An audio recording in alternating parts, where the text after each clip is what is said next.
গাঁৱৰ পৰিৱেশত আমি কেনেকৈ বৰশী বাওঁ আপোনালোকে চাব। দেখিছে নহয় এনেকৈ টুপিয়াই থকা যায়। ধৰিব পাৰিছেনে মাছ? এইকেইটা আপোনাৰ নেকি? এইফালে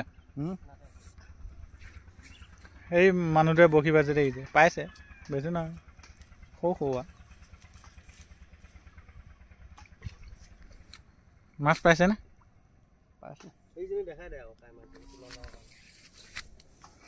এজনে দেখিছে বৰশী বাই পাইছে ডাঙৰ।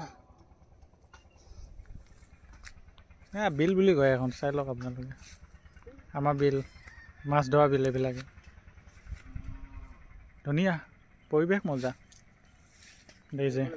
এই দোস্তু এই আমি বৰশী বাইছোঁ, বৰশীত আমাৰ ডাঙৰ নহয়, সৰু ডাঙৰ মাছ ফচিছে। 2টা মাছ ফচিছে ইয়াত দেখিছে। আমাৰ চাৰিওফালে সেউজীয়া পৰিৱেশ। এইখিনিক কয় কি ধান। ইয়াত দেখিছে ধান হয় এইখিনি।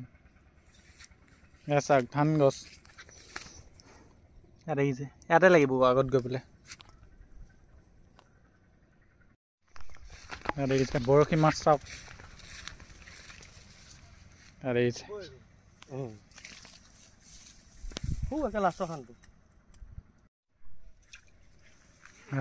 জানি দেখিছে কি ধুনীয়াকে উঠিছে চাওক। বৰশীটো কিয় গিলি পেলাই